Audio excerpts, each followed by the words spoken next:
That's the lacking energy dance. Lacking energy dance. Okay. Yeah. Well, allow me to bring the energy. What is up, crypto fan? Welcome back to Sin City Crypto. We are coming at you live from Global Studios in Sin City, Nevada, with another one of our live shows. Happy Monday, my friends. I'm your co-host, David. We are excited for the show today. The markets are pumping. Robin's jumping. Show Robin. He's jumping. The markets are pumping. Robin's are jumping. Trying to get the energy up. Yeah. Quick shout out. Olga, Angie, Chef, Garrett, Architect, DFib, HP. What is up, my dudes? Hold on. Did you say defib? DFib is here. Oh, my man. All right. So I decided after long deliberation, I'm going to be nicer to Robin, especially during my intros. So I'm going to give the man the respect he deserves. Please meet my co-host, yes. your co-host, Big Rob. What's up?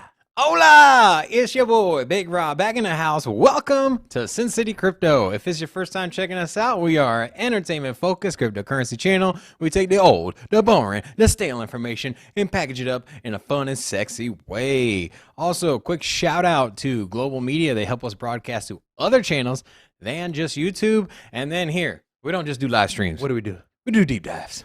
Just the live stream, though. Check out the deep dives. And then, if you didn't already like the channel, or if you didn't already like the video, what's wrong with you? What's wrong? If you ain't subscribed yet, The hell wrong with you? what the hell wrong with you? And then hit that notification bell. We only have 60 of our subscribers hitting the notification bell, so Unacceptable. what's wrong with y'all? Unacceptable. Now, markets are looking good, man. You know what else is looking good, Robin? Your favorite coin.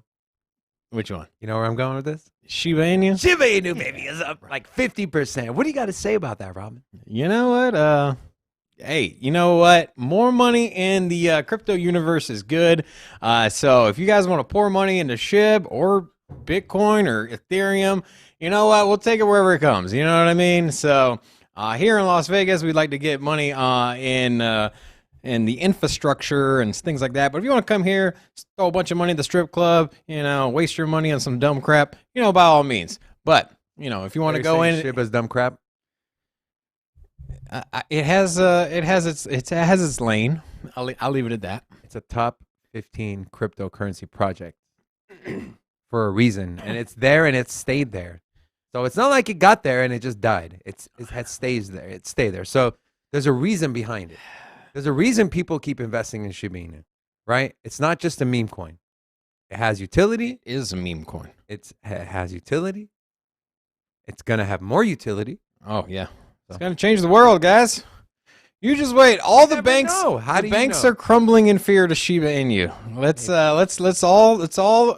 all give credit where credit's due.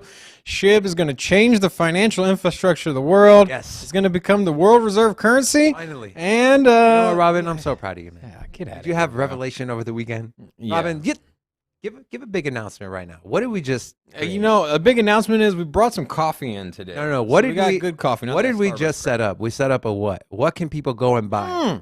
Yes. Oh yeah, big news. Sin City Crypto has now adopted a merch store. So Yes. if you go to the description, there's a little arrow on the bottom right-hand side of the screen. You close the chat, pull up the description. There is a link there that takes you to our store. We just set it up, so hopefully everything works. It should, by all means. But if you have any issues, just DM us. But from the first optics of it, it seems to work. We have some hats on there, hoodies, some jackets, a backpack. You didn't jack up the profit margin, did you? No, We're not trying to. no. Okay. Any profit made from from our merchandise is going to go straight back into our giveaways. Yes. So we're not going to keep any profits from that. We're going to give it right back to the community. So if you want to look fly and have some of that Sin City merch, some of that gear, go ahead and pick some up. The hoodies are pretty cool. We have like the coin logo on there. We're gonna order, or we have ordered a big batch of our gear. We're waiting for it to come in. When we get it in here, we'll put it on camera so you can kind of take a peek at it as well. Yeah. But Before we do the giveaways on the merch, we want to make sure the quality is up to our standards. Stereo 2, what's up, dude? Yeah. Architect said he's not a big fan of SHIB. It's okay, bro. I'm not a huge meme coin guy, but when you're talking about something in the top 15. There's a reason it's there. There's a reason it stayed there. You know, it's not, in my opinion, SHIB is not just a meme coin that you just buy, speculate, hype, and then it dies, right? It has, even though the utility is not robust, it has something. You get something in return. No, and they plan on building it out more. Nothing in return. You get a hamburger stand and HV's onto you, bro. He said he didn't spit out the coffee, so we know it's not dark roast. You are 100% correct. Dude, man, I was, recap on last week's show. If you like dark roast, you now like burnt coffee. Attention. Robin is not only it's certified sommelier, a certified chef, a certified crypto expert. He's also a certified coffee. Let me tell you something. If you like your steaks well done, I can't talk to you. Yeah, it's the same with coffee. If you like ketchup with your steaks, can't talk to you either. Exactly. So we'll leave it at that. Yeah. How do you guys like your steak? How do you guys like your coffee? Please drop that in the chat. We are curious to know what kind of your taste buds y'all are rolling with out here. But Bitcoin, 44,000 right now. It's been pushing the 45. It was. Are we gonna stay there? That's the question, right? Are we gonna stay there? I think so. I don't fork because of all the big corporate tech companies releasing their Q4 reports. I don't see any big FUD that's going to come out on the horizon. I mean, I could be wrong, but I think we're going to have natural pullbacks. So I wouldn't be surprised if it dips back down to 40 or 41,000. But so this was in our title. This was in our title, and when I'm trying to be that clickbait channel, but. Would you say the bear market is over? Right? Because we've been talking about we're in a bear market, right? So is the bear market over? I've been on this new, well, not new, but if you've been watching the channel, I got a new way of looking at our cycles. So everybody in YouTube, they always talk about this 4-year cycle. After the halving, you get a big run up, and then bear market for 2 years, and then you come roaring back. I believe the analytics have shown that in the last 9 months or so, we've gone through like these little smaller cycles. So these 3-month cycles. So you get a big run up, and then you get a pullback, and then 2 months later, you get another big run up. Pullback 2 months later, and that's until it breaks that trend. That's what I think is going to happen. So as of right now, it's falling right in that same timeline. I think right now we're going to get another big run up. Maybe we'll see another 60,000. You think we'll see 60K? Yeah, if it follows the trend. We had 2 run ups to 60K, and now we've had 2 pullbacks after that, and now we're having another run up. And so why not? I mean, the data speaks for itself. Are you going to pull up a Bitcoin chart? Take a look at it. I'm actually pulling up the ETH chart based off of what Architect said. He's talking about if ETH gets 34.28, then we're in a confirmed bull run. So I'm going to take a look at the charts here real quick. But go ahead. You don't have your computer plugged in, by the way. I don't? No. Yeah. Well, yeah. Way to be prepared, brother.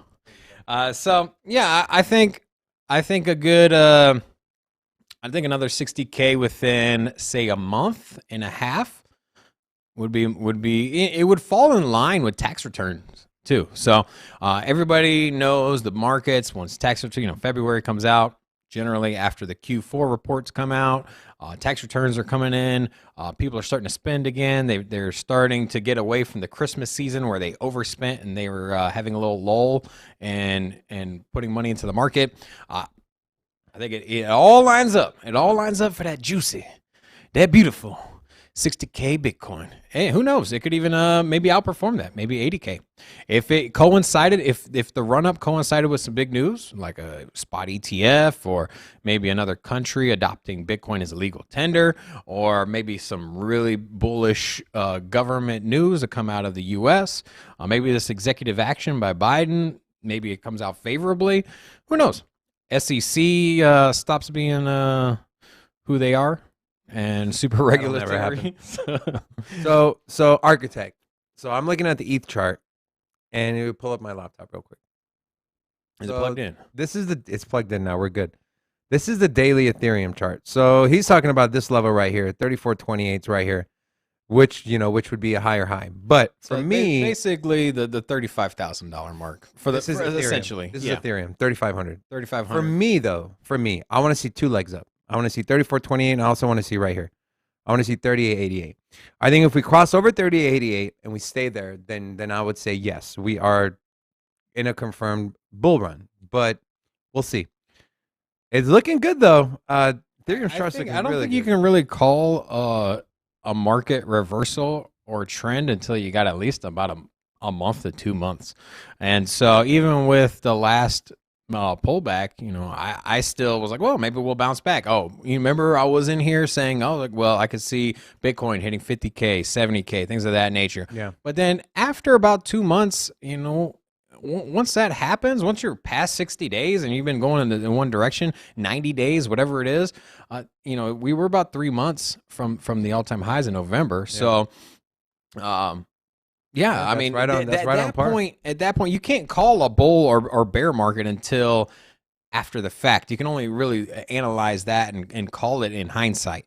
So we'll see. I feel really bullish. There's a lot of momentum. The volume is going back up in crypto. So I'm happy. I'm feeling good, man. Your portfolios are looking good. And it's still, even though we got a lot of green candles, it's still a great time to buy. I mean, you still got Cardano under $1.20, XRP at like under 70 cents. And then, yeah, I mean, even Ethereum at where it is now, it's still 3,100 far away from its all-time high of, what was it, 40, almost 5,000, 47, something. It was 48.33. 48.33. Yeah, 48.06. So yeah, I'm feeling good. Architect feels good. How y'all feeling? What coins or what projects are y'all really bullish on? What are you excited about? What's looking good in the portfolio? Let us know. If there's any projects you want us to take a look at, we'll take a peek at those during the market analysis as well. So yes. All right. Without further ado, let's go. Get into the show. We're gonna get into our first segment. Hot take. That's hot. Ooh, that's fire, baby. By the way, real quick question for our community. Do you guys like the part of the hot take where we got Paris Hilton saying that's hot? Let us know, because I'm on the fence. I don't know if I like it. I don't know if I don't like it. Let us know what you guys think. Anyways, today's hot take. Are you all in on proof of work or proof of stake? Donnie, who do you want to go first? Robin, go first. All right. So is this all in, like you can only pick one or the other kind of thing? Yes. Okay. I'm just going to go, okay, so for efficiency, obviously proof of stake tends to be a little bit more greener. With the way that proof of work is set up, it is more energy, takes up more energy. So, but with that said, everybody associates proof of work with Bitcoin. So, David, I'm gonna go all in on proof of work here. Why? And because it doesn't have to. Proof of work doesn't have to be energy draining. It's just the way that the hash rate with Bitcoin is set up, where it just keeps increasing the hash rate, which incentivizes mining companies to like buy more and more graphics card to outdo one another. So it's just this runaway effect of people trying to outdo another companies to get rewards. So it doesn't have to be set up that way. You can set up limits. You can disperse the mining pools in certain ways. Doesn't become scalable. 100% becomes scalable. So Cadena is probably the best example. Their carbon footprint is extremely minute. They're very comparable to other proof of stake protocols. However, where you go into proof of stake is that you're giving up a ton of vulnerability. Basically a ton of money can just come in and take control of the network. So for me, I mean, both of them have their positives and their negatives. Proof of work right now seems to be a little bit ahead of the race as far as being green and functional. Proof of work, it's just more secure, and it takes less. It's less effort for them to take control of the network. So for me, I'm all in on proof of work. So you still have those 51% miner attacks. So yeah, I mean, there's no 100% safeguard. So right. don't get it twisted. I'm not trying to sit here to say like, oh, there's no way you can say. But at the same time, the Bitcoin network has never went down. The Bitcoin network has never been compromised. It is the safest, most secure cryptocurrency network. I mean, nobody can dispute that. I cannot argue with that. So but here's my thing. But though. it's super. So let me ask dirty. you. So let me ask you a question. What's up? Why is the largest DeFi blockchain network, Ethereum, why are they moving away from proof of work to proof of stake? Because the traditional proof of work models are outdated. And so why don't they update it to a new proof of work model like Cardano? I mean, that's up to the developers. I mean, it's up to them. Now, like I said, proof of stake is further ahead than proof of work. There's not that much innovation in proof of work, but it can get better. It can do better, but it's still, for me, it's more secure. I would feel more comfortable looking in a 10 to 20 year time window with proof of work because I know it's got less vulnerabilities compared to proof of stake, and that's just my sentiment. I mean, both of them work. So I mean, I'm not shitting on Cardano or any of the proof of stake chains. I think what they do very well. But so your big thing is security, right? And I get it. You can have someone buy up a large chunk of the coin, stake them, and then take over the network. But for that to happen, it's nearly impossible. I mean, for the bigger chains, yes. Take Cardano, for example, right? There's thousands of pools, and each pools have limits, right? So if you're talking about someone taking over the Cardano network, you're talking about, hey, let me go scoop up more than half of the staking pools and own all the crypto. Like, it's just not. But here's the reason that doesn't work is because as your market cap goes up, as more money is invested and there's more money in the staking pools, it becomes harder and harder to congregate that amount of money and put that much effort to take over the network. However, it's still the premise behind it is that, well, you need a ton of money in it for it to work. So if you have a smaller chain that just started, you could easily take over the network. If you have a project that has $500 million in a market cap, and they're running proof of stake, then it takes, and only say 20% of the tokens are even being staked, then that's the only 20% of the market cap. But you don't think these projects know that, and they're going to have safeguards in place? Yeah, like they do put safeguards in place. So but I'm just saying it's possible if Amazon wanted to go in and take over. If Amazon wanted to take over Cardano and they coordinated it well enough, and they played chess financially, they could do it. They could technically do that to Bitcoin too. No, they can't. There's 51% miner attacks, correct? You would have to set up hundreds of mining warehouses across the country. Do they have the resources and on top of that, there's consensus nodes that would verify any attacks on the back end too. So even with that premise, I mean, to set up the operations would be astronomically difficult. Now, at the same time, all you need is money and applications to take over a proof of stake. It's literally all it is. You just got to put in the time, you set up the nodes, set up the pools, put in a crap ton of money, 51% of the market cap, or 51% of the money that's being staked. That's it. So yeah, you got a point. I mean, there's pros and cons to everything. There's not a single perfect blockchain, single perfect product out there. At the end of the day, if you have a huge market cap, big projects, it's better to go to proof of stake because it's scalable, it's fast, it's cheaper, it's green, and with a huge market cap, realistically, nobody's going to be able to take over the network. And so, in that sense, it's more efficient, which is probably why Ethereum's going over there. But outside of maybe the top 10 projects, I wouldn't, you know what I mean? Like, you're probably better off going with proof of work, honestly. So, as far as security. So, a couple things here from the chat. So, Architect, go ahead and give us your all-time highs. We'd love to, we'll keep a track of them and you can have your bragging rights. And then HP said, where is HP? He said, ETH will become more centralized after 2.0. For sure. I mean, the way proof of work is set up with Ethereum, not only are there mining pools set up, so not only is it proof of work, but it's more decentralized than, say, Bitcoin, where you have a handful of miners kind of essentially making up most of the network. There are hundreds of miners, but at the end of the day, it's like 15 different mining companies get like 90% of the rewards. So 15% of them kind of run everything. But with Ethereum, because of their mining pools, they're spread out. So you could have just like, for instance, I can become a validator and start doing some ETH mining, and I could just be a small percentage of one pool. So you have thousands and thousands of different miners helping secure the Ethereum network. So right now it's pretty secure, just super slow, but it's definitely going to become more centralized with staking. I went to transfer some ETH from one MetaMask wallet to another MetaMask wallet that I have on the same app, and they wanted $60. $60. Literally go from one wallet to another wallet that's on the same app on my phone.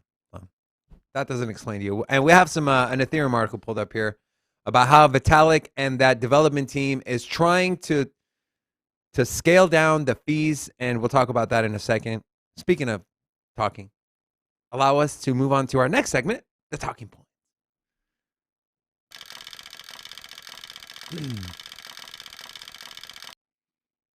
All right, we got some U.S. lawmaker news. Shocker. U.S. lawmakers introduced Virtual Currency Tax Fairness Act to boost cryptocurrency use for payments. Wow. A bullish U.S. senator, lawmaker, government article here. I am impressed. So they're introducing. I will be happy to see when it passes, because I feel like they always introduce cool bills and then somebody gets all stagnant and upset and ends up shutting it down. So. Johnny, will you write this down for me real quick? ETH all-time high 69.05 and Bitcoin 93,100. Architect, how much? ETH 69.05, Bitcoin 93,100. If this dude is right, you're going to come on as a guest of our show, all right? 93,100. All right. If he's right, he's coming on the show. All right, so let me read this article. Several U.S. lawmakers have introduced a Virtual Currency Tax Fairness Act to strengthen, quote, the legitimacy of cryptocurrency in our digital economy. The bill also aims to expand the use of cryptocurrencies for payment. The bill would, quote, create a workable structure for taxing purchases made with virtual currency, also known as cryptocurrency. And this is a quote from one of the lawmakers. Says the Virtual Currency Fairness Act would exempt personal transactions made with virtual currency when the gains are $200 or less. So if you made gains on less than $200 and you're transacting with crypto, you do not have to pay taxes on it. I don't think that number is high enough, in my opinion. Yeah, it should be about $500. Yeah. Jerry Brito, executive director of the cryptocurrency think tank Coin Center, explained, today you have to keep track of and report every transaction you make using them, whether it's a $10,000 investment trade or whether you're buying a 99-cent song online or a latte at a cafe. And then last thing, this bill would treat cryptocurrency similarly to how foreign currency is now treated. I like that part. And the guy makes a good point, keeping track of all your transactions. And let me know if you guys are going through the same thing, because I have made so many trades in and out, converting ETH, buying NFTs. Like, I am having such a hard time keeping up. And you're probably going to say, well, you should have kept a log of all your transactions, but I sometimes do it on the fly. I got so much stuff going on that I don't have time to stop, put the transaction in every single time I do something. That just shows you that you should be buying and hodling, man. Stop trading so damn much. It's not, yeah, but it's not me taking profit all the time, right? I do take profit, but it's also like, oh, this coin is pumping, or I think this coin's going to pump, so I'm going to convert some of my Bitcoin to this, or hey, I want to buy an NFT, so I need to convert some this to send it here, and blah, blah, blah, blah. Yeah. For me, I think with the gas fees is the biggest issue. So I don't do too much trading. I just kind of dollar cost average. So I just keep buying and then I just let it sit there. However, with me, where my transactions, kind of what David was saying, is that if I want to pick something up via a DEX, like say Uniswap, for example, I need to convert. I need to sell something, or at least inflow some cash. But generally, I have like a bunch of currency sitting in like Ethereum or Cardano or even Bitcoin, and that's kind of like my liquid cash there. And then I'll sell that for $1, buy Ethereum, transfer to Ethereum, use the Ethereum as the gas fee, and then then transfer whatever out of my MetaMask. Anyways, it's a lot of damn transactions, man. Just for me, just to buy and sell stuff. So Yeah. I get it. I kind of understand the law thing they got going on. $200 makes sense. It's better. It's better than 99 cents. Like, yeah, I know, but I think $500. I'm just thinking about the gas fee aspect. So if I need to buy and sell stuff just to provide gas fee and make transactions or buy NFTs or whatever the hell I'm trying to do, let's keep the transactions under $1,000. Maybe who cares about those? Right. You know, if I go spend $1,000 at a restaurant, like You're not no, gonna tax I'm not over here reporting that to the IRS. So, Yeah. I mean, I don't know. Hey, like you said, better than nothing, and maybe this is just a baseline, a start. Yeah, they start with 200 and then maybe increase it to 500, then 1,000, and 20,000 and then 100 million, and then we don't have to worry about taxes. no taxes. That'd be awesome. Now you got to pay your taxes. Yeah, that's But you know, you can pull down all your reports from the exchanges. So anything that you did on the exchange, you can just print it out, and then you can take that to your tax guy or lady, or you can, if you do TurboTax, I think you can do it on phone. Speaking of TurboTax, they partner with Coinbase. You can receive your refund in crypto. That's pretty big, man. Would you? What do you think? Are you gonna get your? You're gonna take cash, or you're gonna get a deposit? I use TurboTax for one reason, and I use their live where you get an actual CPA. You do realize now that we have a Sin City Crypto channel and business, we're probably not going to be able to use TurboTax no more, right? I know. I'm just saying. I have. But in the past, yeah, because, no, I used to because use of their audit protection. You know, Yeah. I've worked in restaurants, and the tip compliance thing. I've always tried to use a service that offers audit protection, and especially now with crypto and the amount of trading I've done and the different accounts I have, I think it's valuable. So, all right, let's move on to. We're staying in the U.S. MiamiCoin brought the city of Miami over $5.2 million, says the mayor. Miami Mayor Francis Suarez announced in a tweet that the city earned $5.2 million from the MiamiCoin initiative. If the yields grow to $450 million per year, this could result in citizens not paying taxes. When is Sin City? When is Las Vegas going to get their own city coin, man? We keep talking about messaging Mayor Goodman, which is the mayor of Las Vegas. Maybe sitting down and chatting with her, but we should try to get that ball rolling. At least make a case for it to present it to our governing body here in Las Vegas. I want to see it. You want to see it, David? Hell yeah, I want to see it. Yeah, no, That'll be awesome. Let's get it done. We're Open gonna up more strip clubs in Vegas, baby. That's right. So yeah, we're gonna spearhead this idea. We're gonna get this movement going. I will be messaging our local Government officials, and we're gonna get a Sin City coin. We're gonna get a Sin City. Sin City coin. Let's That'd be go. dope. All right. Let's go. So in the article it says MiamiCoin, which the symbol is MIA, the city's own cryptocurrency, as well as the first city in the U.S. to give its residents Bitcoin as dividends from proceeds generated from its own cryptocurrency. It runs on the Stacks protocol, partnered with Citycoins. If you're not familiar with Citycoins, they are a nonprofit and open source protocol that also runs on Stacks that allows individuals to hold and trade crypto representing a stake in a municipality. In this case, we have Miami. What was the you had a New York City got a coin, right? And there was another city that got a coin. I think they went through the process of Philadelphia wants to get a coin. Philadelphia is signing up. New York hasn't actually done it. They were just going through the process. They said they want, I guess you have to like claim it. So they set up these different coins for all these different cities, and then at some point the city has to go through an application process to claim or receive. I would like to see this. You know, Chef Murder brought up a good point. What about Los Angeles coin? I mean, think about how astronomical the state tax in California is, right? And I know we're talking about cities here, but imagine if 3 of the largest cities in California had a city coin, and they can offset some taxes and bring that tax down from, I think it's like 13% down to 6-7%. How much more money and how better value of quality life are you going to give the people that are living in California?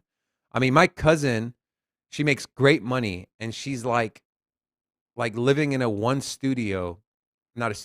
bedroom condo that she bought for like over $1 million, and she's like barely getting by. So help people out, man. Stop budding crypto, stop just looking at the negative things about it, and look. This is one example of what it could possibly do. It's funny that, with California having such high state tax, it's known for the place is known that if you make over 100 grand, which is not that much in that state, but if you make over 100 grand, You're poor in California. when you take into account your taxes between federal and state, and then the local city Ridiculous, taxes, you're usually 40%. it's over 50% for a lot of citizens. What do you get for that 50% in tax?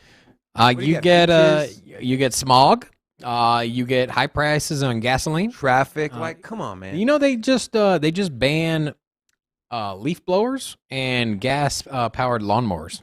They banned leaf blowers. Yeah, so apparently they don't want What that. kind of news are you keeping up on, man? That's Dude, I'm telling you. So apparently Robin's over here in bed. a before leaf bed. blower. What's going on in California? Using the leaf blower, a full tank of gas on the leaf blower is equivalent to driving a car from L.A. to San Diego. Come on. So you know what? Nobody likes it. You know what? Nobody likes. Do you like the leaf blower in your neighborhood in the morning? It's awful, man. They only do the leaf blower. I'm telling you, like 7 a.m. Like, We're talking about leaf blowers right and then my dog's barking. It's insane, man. Here's Like, Robin's for what? tangent. For Okay. what, man? Well, let's move on to some world news. Yeah, if you hate leaf blowers as much as I do, put a 1 in the chat, because those things are the bane of my existence. It makes my dog bark. It scares my bird. I don't like it. I want to sleep in, baby. Okay. All right. Can we move on? Yeah. All right. Let's pull up the next article. North Korea funds missiles with cyber attacks on crypto exchanges. So, North Korea has been funding its nuclear and ballistic missile programs with profits from cyber attacks on crypto exchanges. Blockchain forensics firm Chainalysis recently revealed that state-backed hackers from North Korea stole almost $400 million worth, US dollars worth, of cryptocurrency from at least 7 cyber attacks last year. So apparently what they're doing is they're unleashing all of their super cyber smart people, right? Super Hackers. cyber smart people. They're hackers. Everybody, take note they're of the saying- vocabulary use here. Super cyber They're smart people. They're saying. So. They're saying. Hey, I'm going to go to college to become a super smart cyber person. Super cyber smart, I said, not super smart cyber. Anyways, they're like, all right, guys, here, we need another $100 million to create this ballistic missile that we're really not going to shoot at anyone. All we do is talk about it. Shoot it into the ocean. We're going to shoot it into the ocean. So go to Coinbase and try. What if that's the reason that Coinbase was down? I don't know, man. I just. So here's what I'm extrapolating my thoughts here. I bet you politicians are gonna use this as ammunition. My point. That's literally just. they're gonna be like, look at North Korea. Look at North Korea. They're funding their terrorism, even though they're not terrorists, but they're funding their missile projects, and Have you seen what goes on in that country? it's not they're not attacking other countries. Bro, they literally starve their citizens. But that's domestic domestic terrorism. terrorism. Anyways, Still terrorism. definition of terrorism. Might be domestic. So, yeah, you know damn well when we have these congressional meetings on cryptocurrency and it being bad for the world, It's gonna come up 100%. 100%. And that's what pisses me off, man. That's what pisses me off is people are so quick. Well, not people, yes, but the lawmakers just as a whole are so quick to always go with the negative narrative. Why don't you talk about some of the good things that cryptocurrency does and is doing and can do for not just, your city, your state, your country, but people in the entire world? I mean, just wait and see what Cardano does for the continent of Africa. They're gonna scam money and fund their activities regardless. If you don't remember, was it like 3 years ago, right when the pandemic happened? They had the what was that movie, the comedy done by Seth Rogen? Seth Rogen was where they spoofed the Korean interview? Yeah, the interview. Interview? No, It was the interview, right? What's out, guys? Was it the interview? I thought it was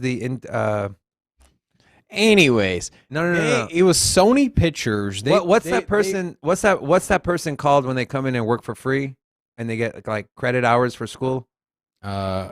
The Intern.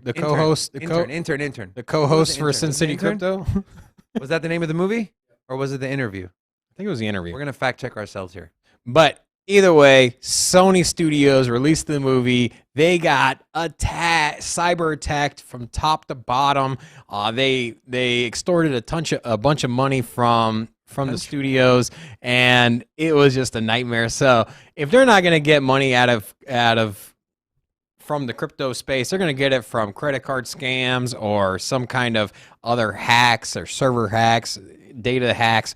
So it's not like crypto is the only source of revenue. It's just one thing. So people are always like, well, you can launder money with crypto. Well, most of the money's laundered with dollars and fiat. You know what I mean? Like, why are you bringing this in? 95% of laundered money is, I have no idea on these numbers, so don't fact check me. But I'm just saying a lot of damn money is being laundered through the traditional system. And just small fraction is done in crypto. And that's the one thing they want to yell at the top of their lungs when they're having these political meetings over there in Congress. And they're just like, I'm so tired of it, man. Me too. I'm so tired of it. And the name of the movie is The Internship. The Internship? Yep. Okay. We got confirmation. Confirmation. Love you guys. Thank you. All right, let's move on to some metaverse news. Metaverse and Samsung. Samsung ramps up its efforts in the metaverse with a new service. The tech giant introduced its new metaverse-focused service called My House on January 6th as part of its strategic plan of digital expansion.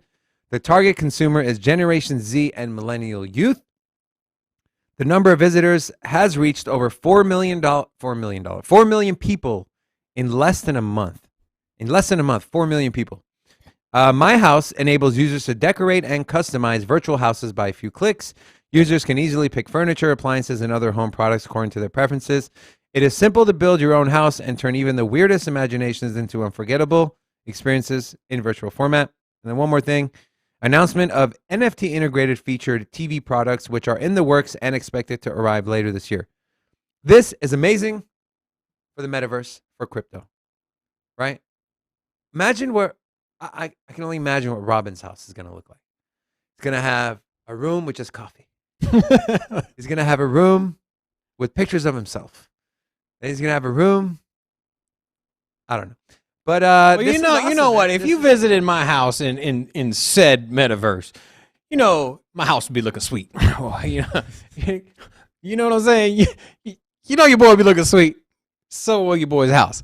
My only issue with this is okay, cool, yeah, you're integrating NFTs, you got your little house, whatever, but it's not exactly a metaverse. Metaverse is this open world where you can go and visit. It's kind of like it's supposed to be a play on the real world. The article literally says metaverse. Yeah, but it's not a metaverse. It's houses. But it's virtual houses. Yeah. And where are virtual houses? Yeah, but the metaverse. You can't leave your house and go wander around to another house. Oh my God.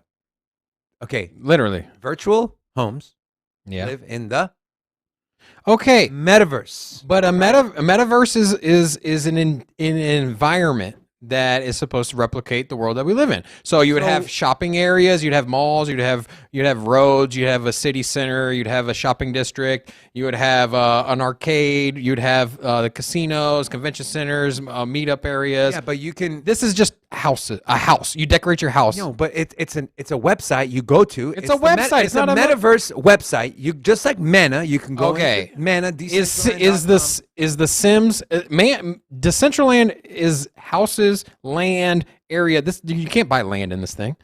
It's just a house. It still has to do with the metaverse Because it's on the internet? because it's virtual homes. What's the Virtual homes. Okay, live what's the in difference metaverse. between the Sims and this? I don't play The Sims, so I don't. Well, even I'm know just what telling you, the Sims, you load the game up and you have your house and your little yard and you can technically decorate. say that was the earliest form of a metaverse that we know, right? No, it's not a metaverse. Okay. So the article, first of all, literally says Okay, metaverse. that's because it's trendy. Second. It's trendy. They're trying to get clicks. They're like, oh, hey, Samsung's been building out a metaverse. They're not building out a metaverse. They have an app that lets you decorate a house. A house is okay. Well, it doesn't say they're building a metaverse. It says they're ramping up their efforts in the metaverse, right? So virtual homes. That's the exist in the writer's metaverse. that's the writer's narrative. It doesn't exist in the metaverse. There's no metaverse. So if I have a virtual plot of land, where is it? Oh, there's not in that app. There's no virtual plot of land. It's a house. It's your, okay. Well, where is your house on? It's on a website. But That's it's what I'm on saying. land. That's the whole premise of a metaverse, bro. The premise of a metaverse is that it's a world that you have a shopping area. You can go visit. You can go explore. You can do all kinds of things. This right here literally is an app that has a house that you can walk around in, and then because it's a house, and because Samsung's like, yeah, we're working on a metaverse. Check out this house, and we got NFTs. Kind of like, get out of here, bro. It's not a metaverse. Play some video games. Go hang out in the metaverse. See what it's about, and then you'll see that this is a What do you guys think? Does this article what they're doing when they're talking about? Would this be what do you considered metaverse? what do you consider a metaverse? I'm not talking. I'm Give talking me your to our people. give me your definition of a metaverse. I'm talking to Tell our. me if anything in that definition fits in here. I'm talking to our people. Is this considered metaverse? Yes or no? Let us know in the chat. All right. A house on an app. Is that a metaverse? It's virtual. Because the writer of the article said it's a metaverse. It has to be true. Apparently. All right, we're moving on. Rolling Stone partners with Coinbase. First collaboration is a limited edition NFT collection. This article wasn't super juicy, but Rolling Stone is a huge magazine. They've teamed up with Coinbase in order to drop an exclusive Rolling Stone Live NFT collection featuring 12 digital artists in the blockchain space. According to Rolling Stone, the artists were tasked with creating the NFTs that also showcase the Rolling Stone logo. Here are a couple of examples. These are both pretty dope. I like this one. Super cool, man. This one's dope. Would you buy one of these, Robin? There's a lot of sought after collectibles tend to be in the rock atmosphere. And so, if you take the music genre, for example, you got jazz and country and all that. But the most expensive items tend to be like the guitars from these like big famous musicians. So Rolling Stones tend to be more that like rock centric kind of genre. So I could see a lot of value coming out of that. If it was a Country Music Awards NFT, I wouldn't be so excited. But with and I'm not trying to throw any shade on my country people here, because your boy from Virginia, let me tell you. So, but anyways, rock memorabilia carries a big price tag for the cool ones, and so I could see Rolling Stones getting some good value out of this. So, like I said, not a huge article, but it's pretty cool seeing an iconic brand like HP Rolling says Stone. he agrees with Rob, by the way. Yeah, I was gonna trade her. And then he also wants an invite to your house. Yeah, you and Robin and DFib can go hang out at his virtual home in the metaverse. We'll drink virtual home in the metaverse. All right. Yeah, we're moving on. That's it. It's over. I get the last word on this one. All right. Here is an article that I was so pleased to read. I got goosebumps when I read it. I got the tickles. I got the butterflies in my stomach. Bitcoin unseats Berkshire Hathaway to become the world's 8th most valued asset. Take that, Charlie Munger, Warren Buffett, you old dinosaurs who don't understand something, so you crap on it. There you go. Berkshire Hathaway, take a back seat. Bitcoin is here, baby. Let's go. Bitcoin has flipped Berkshire Hathaway in the market cap this year. Bitcoin is now the 9th most valuable asset in the world. From as far back as 2018, Warren Buffett has consistently bashed Bitcoin, referring to it as rat poison squared. Well, what would that make your company, my friend? Rat poison to the 4th power? Because that's a good joke, yeah. We should do a joke thing like. Anyways, I had so much joy reading this because here in the bottom, and this is what Warren Buffett said. If you buy something like Bitcoin or some cryptocurrency, you don't have anything that is producing anything. Lie. You're just hoping the next guy pays more. Lie. And you only feel you'll find the next guy to pay more if he thinks he's going to find someone that's going to pay more. That's what Warren Buffett told Yahoo Finance. This quote is full of so much BS that I don't even want to start to dissect it. But yeah, so I'm super bullish on this article. Robin, what are you thoughts? Juicy. Wow, way to contribute. I don't care what Bloomberg says. It was Bloomberg, right? It was no, it was not Bloomberg. Oh, who was it? Or Berkshire Hathaway. Never mind. Yeah. So it's old money. old institutions finally acknowledging Bitcoin is here. But it was only a couple years ago when Berkshire Hathaway and all these other people, including Mr. Warren Buffett, Peter Schiff. Hey, this is a long list of Warren haters. Buffet. Oh, Warren Buffett. You know what? Vegas has a lot of good buffets. Yeah, because he's trash like most buffets. Yeah. I feel like buffets just have roaches. You've said that before. I know, man. I'm telling you. I have no physical proof behind this. I just feel like with all the food that's out there and people spooning and food falling everywhere, I just don't know. I just feel like bugs, man. I feel like roaches are like, oh, like, I mean, just think about it. You think of What do I got here? you think of a traditional restaurant. There's less food on the floor. A buffet, there's always some food on the floor in a buffet. And Man's got a point. so I'm just saying, man. We both have a history of restaurants. And I'm not a big COVID freak here, but if you're somebody that's terrified of COVID, you should not be going to a buffet. Yeah. Man, those sneeze guards. It's kind of like, you ever see the person with the mask, the plastic mask that goes to like the bottom lip? Yeah. It's like, I was like, what does that do, man?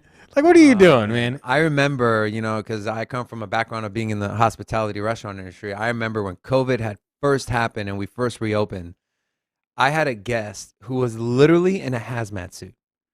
In a hazmat suit with I got a with better ventilators.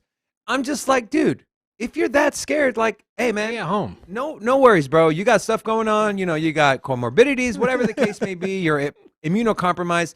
Hey, man, I 100% respect that. If you fear COVID that bad, why are you in a restaurant? And in one of the busiest restaurants in the entire country. So I don't get it. But Dude, when COVID first started happening, we got way off topic. Man. What are we talking about? here's a good one. When COVID first started happening, COVID stories. brought to you by right when they opened up shopping again, so everything was closed for like, was it like 2 months or something? And Black Friday. And so I remember I went to Home Goods. If you're not familiar with Home Goods, it's like a TJ Maxx, whatever. Anyways, I go to the store to go pick up some. I hadn't been shopping in forever, so I'm like masked up. I'm all like ready to go out. I'm like new to COVID, so I'm thinking I might die from it or something. Anyways, so I go out and there was a mom and daughter, and they were both dressed up in full on head to toe Easter bunny outfits. Like one was like a freaking pink and white with the ears poked up, fully faced masked in the front, and the daughter dressed up as a little baby bunny. And I was like, what the hell is, and I'm just looking around, I'm like, this is a weird world. Oh, we got somebody new in the chat. Sledge. Hola! You need to learn how to read, bro. It's Siege. Oh, Sledge. Sledge. Hey, maybe that could be your nickname. Hey, We like to give nicknames out here at Sin City Crypto to our community. If you're okay with Sledge, how about Sledgehammer? Can we call you Sledgehammer? Sledgehammer. I'm down with Sledgehammer. okay, all right, we'll see. We'll see if you're cool with it. We're I not like trying Sledge. we're not trying to disrespect anybody here. So, but hola, welcome to the chat. If you didn't already know, we're entertainment focused cryptocurrency channel where we take the old, boring, and stale information, package it up in a fun and sexy way. That's all I got. Okay, all right, let's move on. Okay, Ethereum co-founder Vitalik Buterin discusses proposal to alleviate networks congestion fees. If you're thinking it's ETH 2.0, it's not. It's a hard fork. And so Vitalik and developer Tim Bako have been discussing a proposed solution to the data transfer gas problem and current scaling issues. Buterin talked about adding a feature like, quote, blob carrying transactions in a, quote, near future hard fork. It's possible that the new blob carrying transaction proposal could be implemented in the Shanghai hard fork. Here's what I don't get. All right. He's down with Sledge. He likes Sledge. Sledge? All right, dope. Sledge or Sledgehammer? Which one? Sledge. I like Sledge. You like Sledge? Yeah. All right. Whatever he wants. Sledge or Sledgehammer. You make the final pick, my friend. All right. So here's my issue with this article and what they're doing. You literally have been working on something that is going to solve everything you're trying to solve from this hard fork, but instead of taking all your resources and rolling out ETH 2.0, hold on, wait, let me finish. Instead of taking all your resources and rolling out ETH 2.0, you're now splitting them in half, trying to do a hard fork. You're saying it's going to be in a month, but we know you never stay on track with your roadmap. It always gets delayed. You're telling me you don't like an upgrade that eases gas fees? I do, but you already have one that you've been working on Bro, for it's years. it's not a one upgrade fix all, bro. Every chain the has a biggest- big roadmap of But upgrades. the biggest little thing by they're little. trying to fix is the network congestion and the high fees, which, if you go proof of stake, it'll alleviate 90% of that problem. Right or Bro. wrong? Okay, that is coming in 6 months. So you're cool with paying high gas fees for 6 months? Well, I'm saying instead of Then why not fix instead something of now, bro? Tim Bako, right? Tim Bako, one of the lead developers. Instead of him doing a freaking hard fork, have him go and help the Okay, 2.0 yeah. people Hey, out. guys, you know what? We're just gonna throw our hands down. We're not gonna do any work. We're just gonna wait for the 6 months from now. Not- Have fun paying high gas fees for 6 months. It's not- That's yeah. It's Do something. you really it's think this is coming going to out? come out? Is this going to come out in a month? Yes or no? Is your bet that it will come out when they say it's going to come out? The hard fork. David, Yes or no? these large chains have 10s, 20, 30, 40 upgrades I get that year to year. But here's So my point. You're Here's my telling point. you're saying they shouldn't improve the system I'm not because saying they proof of stake is going to cure everything on the planet. It's not going to cure everything on the planet, but it's going to it's cure, another upgrade. What's the but issue? it's going to cure what they are trying to solve. With That's like saying like Walmart. That's like Walmart being like, "Hey, we gave you a raise. Shut up. You're not. We don't care how much overtime you get. We don't care about your benefits. We gave you more money, so shut up." Like, no, their gas fees are out of control. It's gonna take 6 months for them to upgrade it. They got something in the works that's gonna alleviate and lower the gas fees in the meantime. When? Who cares? What do you mean? Who cares? If it's You're coming, sitting here it's talking coming. You're sitting here asking me if I'm willing to pay high gas fees for the next 3 months. The answer is obviously no. Then they're working on a fix. What's the But problem? when? Instead of cares? They're working on it. Hard fork in 3 months, ETH 2.0 in Okay, 6 months. this Put is- all your resources Okay, into listen. ETH 2.0 and bring that Listen. out in 3 months. Listen, this is gonna come before the 2.0. That's what they're saying. It's to fix the You're hard problem in the forking meantime. from a proof of work blockchain, not and then even- you're going to migrate it to a proof of stake blockchain. That's not even a hard fork. It's a merged chain, by the way. It's Literally not a hard- said- no, that is a hard fork, but the 2.0 is not a hard fork. Okay. I don't know why you want to spend more. You like spending more gas. It's not fees? about spending more gas Okay, money, bro. David, there's gonna be like 10 more things that improve gas fees over the history. At some point, your proof of stake is gonna lower it by like 80 or 70%. You're still gonna have $20 gas fees. And yes, that's better than it is now, but you're gonna look at the competition. You got Harmony at like 0.001 cents for a transaction. They don't do the Yeah, amount of so volume I- that Ethereum does. So you're comparing Wait, apples to no, oranges. No. You can scale up Harmony and it still won't be more than a penny for a transaction. So if that's the case, if you still lower the gas fee from $200 to $10, you're still like 1,000 times more expensive than other competition chains. So So then you're why going to need to why do people still multiple use things. Ethereum? Because it's the OG, it's the first in the space. It's No, the because- network standard. Because of their ecosystem and their security. Yeah, and their ecosystem is being used too much, and they have to have a big roadmap, a lot of things to upgrade. But when you're talking about two upgrades that are essentially meant to solve the same issue, It's not the same instead issue. of splitting, There's a big ass issue. okay, It's called gas fees. Let me explain something to you. One let me one ask- thing alleviates it. Another thing alleviates it. There's going to be like 5 or 6 other things that are going to make it better. Let me ask you this question. If there's a project, if this is a project, You're a project. if this is a project and we got to fix this, right? If I work on this by myself, am I going to get it done faster? Or if me and you work on this together, what's going to get done faster? If we're both working on it, If or you if one of us suck is at your working on it?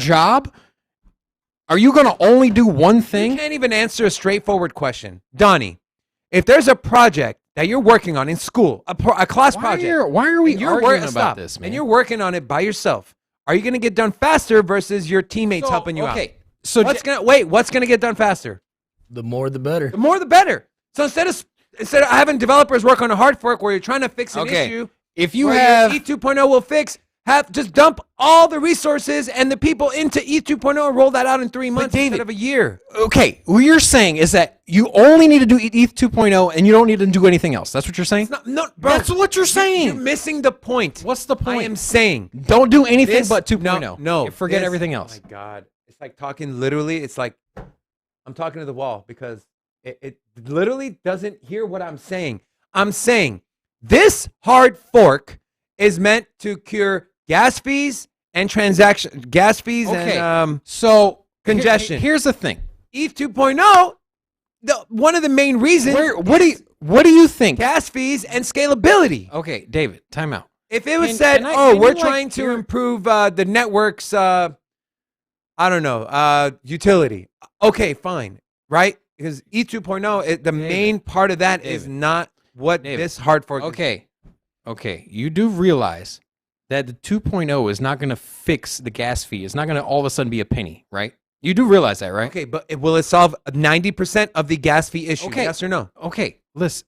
If you do some research on You Ethereum, don't like answering yes or no questions okay, when you know you're wrong. You won't even let me talk, bro. You can't even answer a yes or no question because you give know me you're the wrong. question again. Give me the question again. Will ETH 2.0 solve 90% of the gas Yes. congestion? Yes. Okay. Okay. But okay. Can I talk now? Go ahead. Now, $250, 90% will still be $25 gas fee. Now, do you think $25 gas fee is good in competition compared to other chains that have a 1 cent gas fee? No.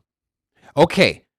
So you do realize, and if you want to research it, doing a 2.0 upgrade will not take the price under $10 for a gas fee. And if you don't believe me, you can go fact check me, right? Oh, fact check. So Go ahead. so I don't now you think keeping a $20+ gas fee is okay for the rest of the chain's history. But it's not. Okay, and this hard fork, What's the problem? what percentage? What is it going to fix? It's gonna reduce. what? To what? Let me talk, bro. Go ahead. It's gonna reduce the gas fee To what? from 3 to 8 times less what it is now. So And this will probably come out before the 2.0. So if anybody here uses Ethereum at the current moment and you don't like the price that it's at now, maybe it comes in 2 months, maybe it comes in 3, who knows? But before the 2.0 comes out, this hard fork will make it cheaper for you to transact, which in turn will save you money. You don't like that idea? you're missing my point. I'm listening to your point. What is your point? The point is something that you have been planning that's supposed to have already been not- rolled out. They never claimed that it's going to fix everything. That's you're Not one thing fixes everything. I understand that. I'm just Okay. saying when you got two things that are trying to solve the same issue, focus on one instead of trying to split it into two. That's all I'm saying. But it's a network that's a $500 billion, well, not right at this moment, and Getting a headache. And on top of it, every large chain has lots and lots of upgrades, and some of the upgrades that. fix the same thing. I get that. But They're they also- don't have an they're entire also gonna migration do- to a new consensus in the pipeline. And next year as well, they're going to do ZK rollups, which is going to help that as well. Should they scratch that idea too? No, the ZK rollups are That's- doing their own thing. They're helping transactions and they're helping gas fees. They're going to And introduce. by the way, they're going to introduce that in 2023 after the 2.0 upgrade. By the way, this article also talks about doing to solve the gas fee issue, doing blob transactions, which means instead of doing one transaction at a time, you wait for a bunch and then you do it. That's what Loopring currently does. So if you're looking for it, just go use Loopring. That's my But you're improving the base layer with this upgrade. All right. We're moving on. Second to last article. Polkadot consumes the least amount of electricity compared to other top chains, according to new research. So, we've been talking about Polkadot. I am a big Polkadot fan. I believe Polkadot will be in the top 5 in the very near future. New data reveals that Ethereum challenger Polkadot consumes the least amount of electricity out of any leading blockchain. The institute found that DOT consumes just 6.6 times the electricity the average U.S. household uses, making it the least power-draining digital asset. For comparison, ETH uses 1.6 million times what the average, and Bitcoin 8.6 million. And here's a chart for you guys. You can see obviously Bitcoin is the worst. Then you have Ethereum, followed by Solana, Cardano. I'm surprised to see they're that high. Algorand, Avalanche, Tezos. Tezos deep dive coming soon. And then Polkadot, and then, yeah, that's what you have. So nothing too, robust to talk about in this article. Just wanted to kind of highlight it for you guys. Hey, Nick, don't be talking about Solana in here, bro. Until they fix their network issues and stop going down. I don't want to hear Solana, right? I don't I don't care if they're pumping. You know, a Tell lot. me you can run your network for more than 2 months without going down. James Wheeler, what's up? And Nick, what's up, man? How y'all doing? Welcome to the chat. And Sledgehammer, he likes Sledgehammer. Sledgehammer, So all right. we're gonna go with Sledgehammer. So welcome to the party. Welcome to the club. Speaking of the club, we forgot to set a limit. 20. 20? Yeah. 21. 21. Yeah. So if you're not familiar, we do open up the club. We get a Vegas party going when we get a certain amount of people here watching the show. Just goes to show you how efficient Polkadot is. Now. Polkadot, the founder Gavin Wood came over from Ethereum. He was one of the co-founders there. So he took knowledge from that protocol, built his own, and he optimized his chain. He optimized what they're doing, and they also went along with this long rollout that made sure everything was efficient. They just had their second. Was it second or are they on the third for the parachain auctions?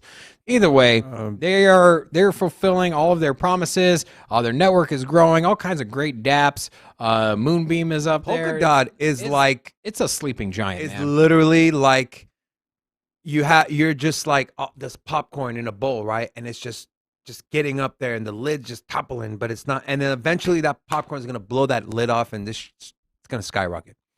It's gonna skyrocket. I have all my Polkadot staked. I'm earning 12% right now. I'm not touching it. I think we're gonna get to $100. Like once it starts going, once it breaks that $35, bro, $35. You break 35, we're going to 100. Mark my words. Yeah, I do like Polkadot, and yeah, I mean, it just shows you energy efficient. It's got a huge community, great founding team, tons of usable DApps. They don't have much in the NFT space, do they?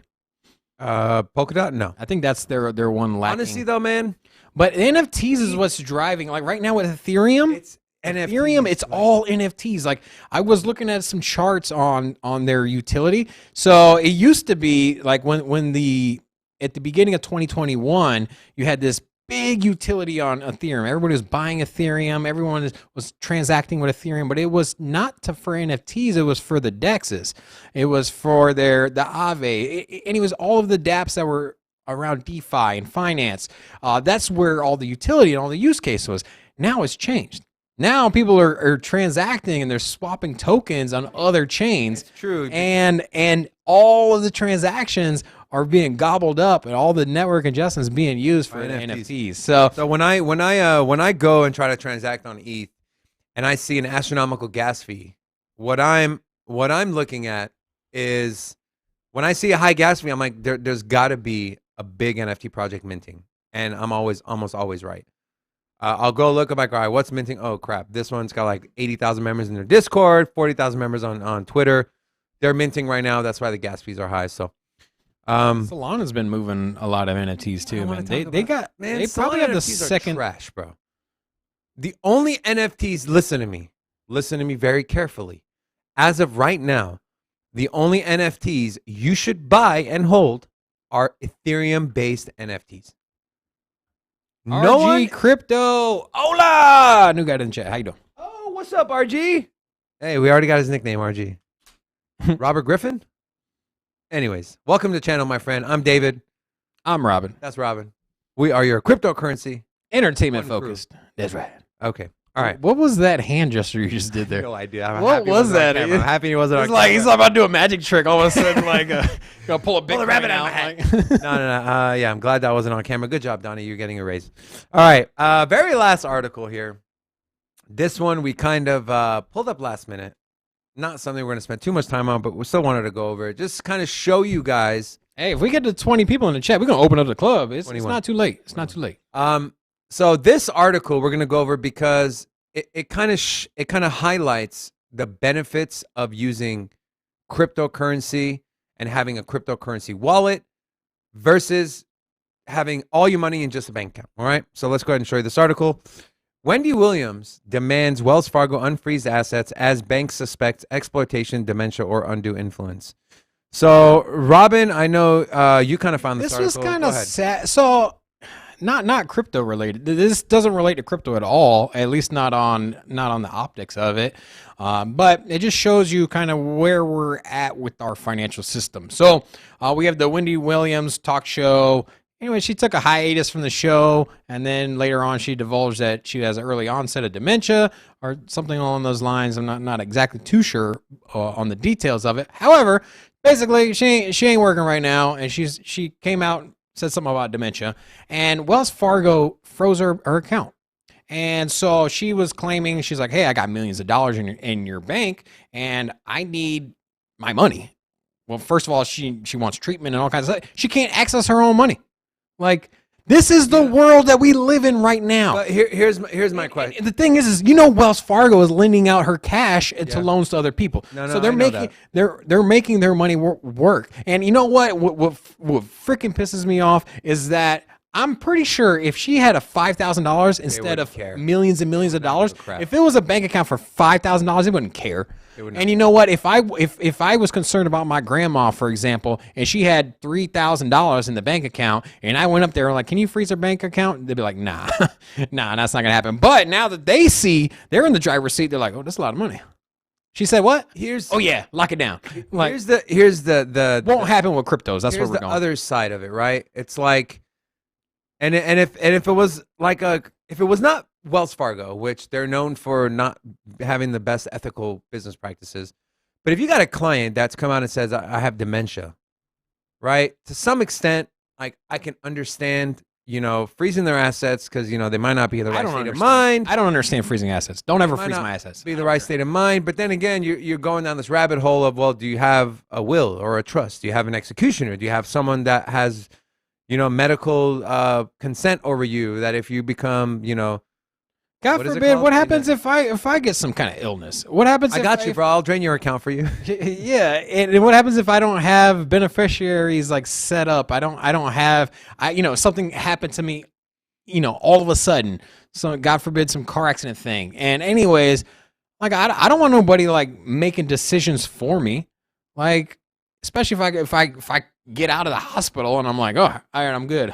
I'm good. And I put my check card in the machine and they're like, everything's frozen. Just the fact that they can freeze your account without any government assistance, the fact that they can just be like, oh yeah, we froze your account.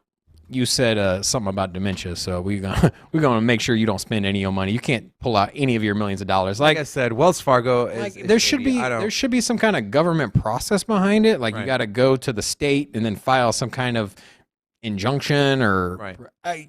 Yeah, but at that point, it might be too late. Why on hell do the banks have the power? But you know what? To just shut it down. You know what would be a better idea is if you're opening up that account and they ask you that question. Hey, if you become mentally unstable, or maybe it's in the fine print.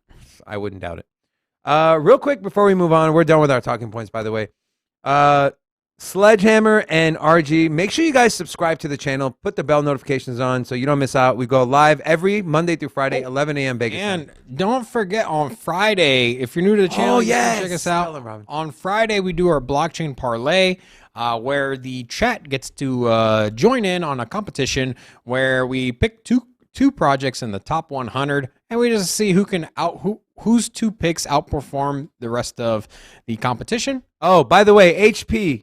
Can you correlate or not correlate? We gave away $50. Verify. Can you verify that you have received your $50 in Matic token? There's a lot of channels that say they do giveaways and they don't follow through. We are not that channel. We would never be that channel. If we say we're going to do something, we're going to 100% do it. HP, will you please confirm if you have received it for our community so they know we're not BS and we're not full of crap? And DFib said he might get a backpack earlier in the chat. My dude. So DFib, I forgot I had sent him the HODL shirt. Yeah. That's how I knew it was. Anyways. All right. So we're moving on to our next and very last segment, the market analysis. Before I get into it real quick, if there's any project you guys want us to take a look at, whether it's the technicals, is it a good time to get in? Should I get out? Should I take profit? Anything you want to know, put it in the chat and we'll go over it for you. With that being said, let's go ahead and go through the market analysis.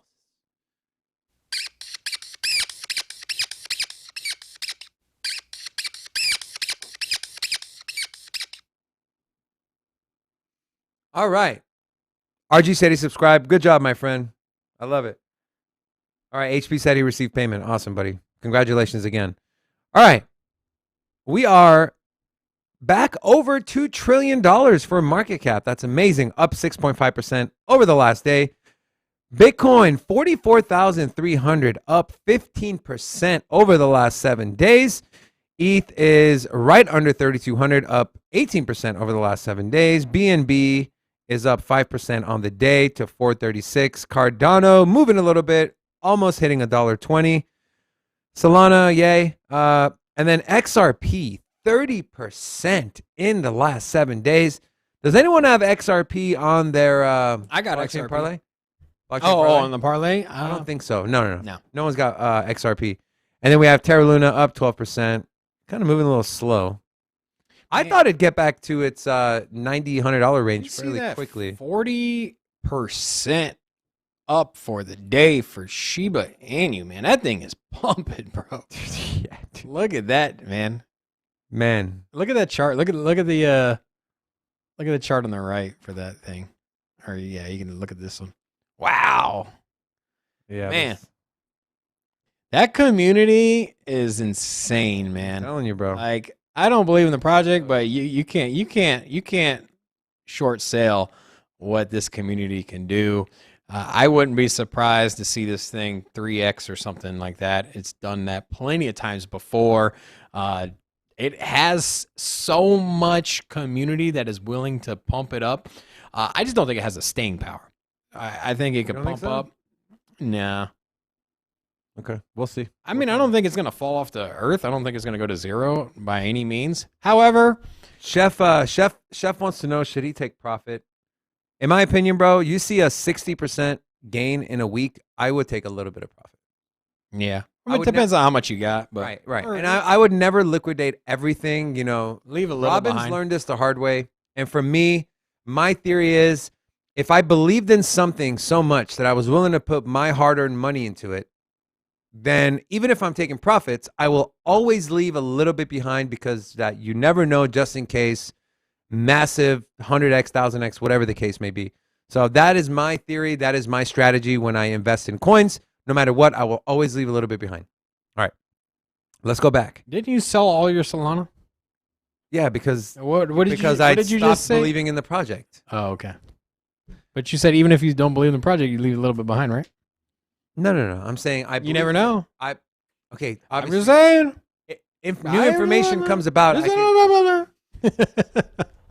oh, we got a new person. Wait, is this a? So okay, I see a lot of these VOR, whatever. Is that a Yeah, I think it's a bot. bot? Lisa, if you are not a bot, type something not bot related in the chat.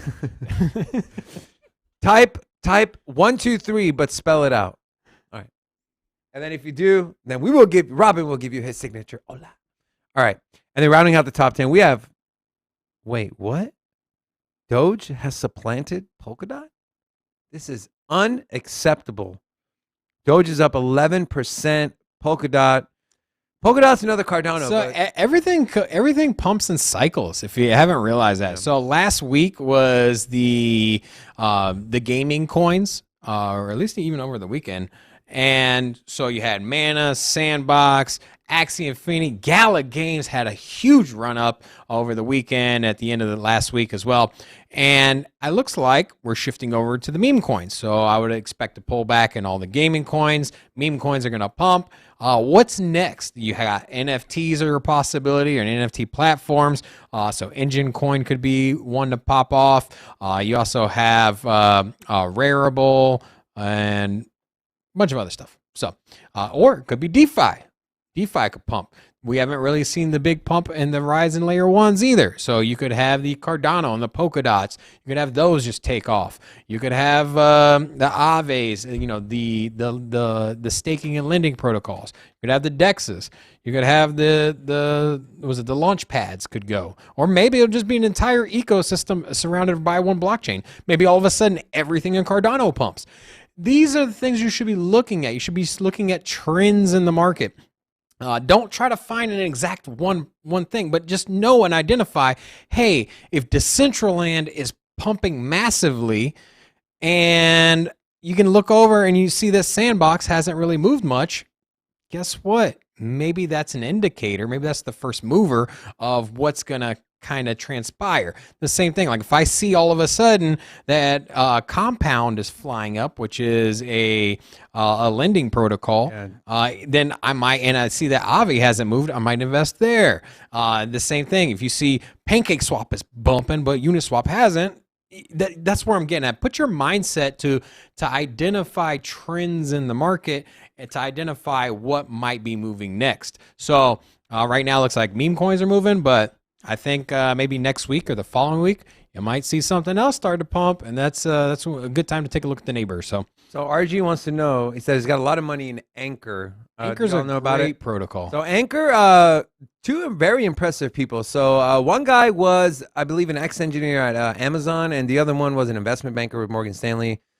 Been around for about 5 years, and it's essentially a cloud shared data platform. I believe, if I'm not mistaken. You want to take a peek at the chart? Yeah, I got it pulled up right here. So, great time to buy. I don't know. I would say not a great time to buy. Okay, you stretched it out. Yeah. But so typically, the best times to buy is when you're trading towards a lower Bollinger Band. That's not financial advice. I would imagine most of the charts are starting to look like that, regardless of the project. Yeah. So there's always gonna. Oh, I mean, here the super trend did just give you a buy signal. So. I think the markets are going to be moving in its entirety. So I think no matter. He said he's already got a lot of money in it. So, we're pretty far off from all-time highs. So I mean, where's the all-time high? Not including that candle there. Not including the wick. Not including the wick. So right about there. Right here. 17 cents. 17 cents. And you're at 9 cents. 9 cents. So you got a 2x from all-time high just 2 months ago. 3 months ago. Yeah. So this is an indicator I like to use called the super trend, and you can kind of see here where they've been right, where they've been wrong. So here you had a buy signal, they were right. Sell signal, not really right. Buy signal, 100% right. Sell signal, 100% right. And now we just got a buy signal on the last candle. So between yesterday and today, we get a buy signal. So it's not right 100% of the time. No technical indicator is, but I'd say about 70-75% of the time, this indicator is pretty spot on. So. If you want to add to your bag, I guess if you're going with this one, I would say, Or you can add to your backpack bag, sponsored by Sin City Crypto on our merch channel. Smooth. That was smooth, my dude. But as far as Bollinger Bands, I like to put them on. Robin always gives me crap and says, hey, you only do Bollinger Bands. I'm like, look, man, technical analysis, there's so many patterns and triangles and wedges and MACD, and there's so many indicators, you're going to drive yourself crazy. So if you find one that you are comfortable with, you enjoy, that works for you, great. For me, it's Bollinger Bands. So it measures volatility. The middle line here is your 20-day moving average, and then this is a standard 2 deviation from that. So how long has Anchor been around? 2017. 2017. So they've been through a bear market. So we might have just rebounded. As of right now, we're still in a bear market. I know we've harped on that here a bunch of times, but other YouTube channels will keep telling you, like, are we still in a bull market? We've been going down, lower lows, lower highs since November. We just had a retracement this week or in the last 5 or 6 days, but that's not an indicator of the market in general as far as a macro sense. So if we are in a bear market, projects that have been through bear markets in the past and stayed alive, basically, because so many of them got rug pulled, and so yeah.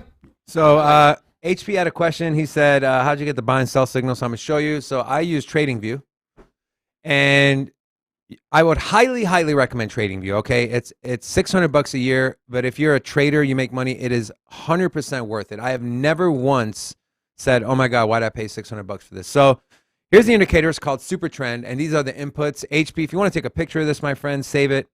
And then you just go on the side here, you hide it, unhide it, and it shows you all the buy and sell signals. So there you go. Hope that helped you guys out. He said, RG said dollar cost averages is about 10 cents. So I would, my opinion, not financial advice, I would just hold it. So it's gotten as high as 30 cents, right? It wicked up to 30 right here. It wicked up to, it wicked up to 25 cents. So is that a real wick, or is that like a market? It's mess up. Yeah, that's not real. Yeah, that's way too high up there. Yeah. I don't know. The wick on the right looks more realistic. That one on the left, Well- that's not realistic, bro. The one there, that one's not, but the one on the right is. Well, here's the thing. Look at the volume. If the volume was low, I'd Yeah, say but yes. Nobody was actually buying. Nobody was So actually. you're buying telling me it. there wasn't No. a No, crap load of no. sell orders at 25 cents? No, No. not at all. I mean, I could be wrong. It never went No, above 20 it went cents. from like 8. What was that 7 cents to no. That's just it that's an went- exchange listing It error. went from 9 cents to 25. Yeah, that's a 3x. Almost There's a 3x. no way. Not in the course of an hour or Could be whatever right. it is. You're probably not right because you're usually not right. But yeah, you could be right on this one though. All right, let's go look at some of the top gainers and top losers in the markets today. And we only look at the top 100 because if we looked at everything, you have this one's up 2,000%, 770%. It's just absurd. So we only look at top 100. Only losers today are. Okay, what is this, man? Do we gotta look into this or is this fake? The Unus Leo. Why see coin market cap is so off on their numbers. Like they have Shiba Inu at 15% here. And then on the main page they have them up 40%. Cadina's looking good. So Don't we got some Cadena fans in here? Oh yeah, HP's a huge Cadena guy. We love Cadena. So where's Shib? I can't even find Shib on the 7-day here. Yeah, what the hell's going on here, guys? It's right there, number 3. It's the third one down. It's there and it's Shib on the 7-day? yeah. Oh yeah, you're right. Yeah. 52%. Okay. Damn, Gala up almost 90% over the week. I told you, man, Gala has been moving. Quant. Gala has a big portfolio of games. They got the Have you Walking played Dead any of their game. games, Robin? I have not. I looked at them though. I like researched all the games. I like looked them over. They have a first-person shooter, kind of like Dead Space. They got the Walking Dead franchise game as well. They have the Farmville one. That's I don't know which ones have released so far, but I Walking like Dead looks pretty dope. I like what they got, man. It looks So if you, it looks Robin, promising. let me ask you a question. If you had to put all your eggs in the Axie Infinity basket or the Gala basket, which basket are you putting all your eggs in? I don't know, I'm man. going Gala. I us know see in the why chat. you're saying Gala, but here's the thing: if Axie Infinity can even be say 20%, okay, like I know you don't like Axie because they have all their eggs in one game, right? Correct. So Not that I don't like them. I just Yeah. think the potential is capped. it's better to diversify, yeah. But if you look at like their closest representation for their game or their closest similarity would be to Pokemon, and the Pokemon franchise. I mean, that thing is Yeah. insane. Yeah. I mean, they got game after game. They have all of their cartoons. They got the cards. I could see Axie Infinity kind of doing the same thing. It's got the same feel. It's got the characters, the same kind of fight mechanics. People are making a lot of money off of it. It makes sense. They just did an upgrade to the Axie blockchain as well, where they're redistributing the Smooth Love Potion, which is the token they give out throughout the game. So now you're only going to be able to earn Smooth Love Potion through battles and fights. We did a deep dive on Axie Infinity. It's pretty good. Actually, nobody watched that. So thank you, community, for not supporting that one. Hey, it's not But- their fault. I bet you they're the ones that watched it. Yeah, but So Leo, right? He said it's ranked 37 on CoinGecko, market cap 4.6 billion, but these market caps are like 90% of them are self-reported. So you look at Hex shows up on CoinMarketCap as a top 10 coin, but it's really not. So it's legit. All right, we got to look into it then because I've seen it pop up at least 2-3 times. So I'm going to go home today. I'm going to do some research on Leo. That's all I got, right? Leo's a big project. You know about Leo? Because I know. I don't know about the project itself. I've seen it on the exchanges and all that for some Yeah, time. I got to do some research on that one. That's all I got, Robin, for the show. What are you thinking? I think that's it, man. I think we'll wrap it up. It's Monday. Yes. The markets are looking good. Markets are looking juicy. I'm Are we excited. going to see a red day tomorrow or a green day? We're going to see a I think pullback or we're going to see I don't continued- see anything that's gonna pull it back. If we do get a retracement, I think it'll be something smaller, maybe 43, 42 at the lowest. I mean, you never know with crypto. No, anybody that's Remember sitting you here- said It's gonna be a bloody weekend. I know that when I say it's gonna go up, it goes down. Well, the Amazon news was the big Oh. wild card. And then So Amazon came out huge profits. Pulled up the whole Nasdaq. Nasdaq is a lot of those investors are also about that investing in last week, crypto. So that was the big wild card. No, it came out of nowhere. and there's rumors that Google Pay is going to be integrating crypto. Oh yeah, There's rumors. So we didn't show that'd be anything huge, because man. yeah, that I mean Apple Pay, Google Pay, crypto, bro. Or just Amazon. Oh, Amazon, yeah. If you can buy Amazon, yeah. stuff on Amazon with crypto, it's game I over. don't see why not. You can pay for Shopify, which is like a big competitor. They were one of the first internet platforms to Shopify. Yeah, Shopify. So they were one of the first platforms to integrate crypto payments, and I don't know. I think Amazon's on the horizon. There's been a lot of positions that they've been hiring. You see like these little buzz things like, oh, Amazon's hiring crypto, whatever. And so The job I postings think they that's had. around the corner, man. But I think, which one do you think will come first? Amazon accepting crypto payments or Apple Pay integrating crypto into their wallet? Apple Pay. Apple Pay? Yeah, just because Tim Cook, they're getting into the metaverse. They're gonna want to. Apple wants to be at the forefront, and you got Samsung going into the metaverse. I think that's what kind of pushed. It's Apple. not a metaverse. It's the house. It's a house, We're David. not doing this again. All right, House. let's roll the outro, guys. We are done. Thank you to all the new people that joined our community, and a special thank you to those that keep coming back to us. We love you guys. We do this for our community. We enjoy this. Love you, D-Fib. We are growing, and we're so happy you guys are growing with us. Come back tomorrow, 11 a.m. Vegas time, for another one of our live shows. Pick up a T-shirt, baby. Yeah, that's right, man. Or a hoodie. All right, we'll see you guys tomorrow. Peace. Peace.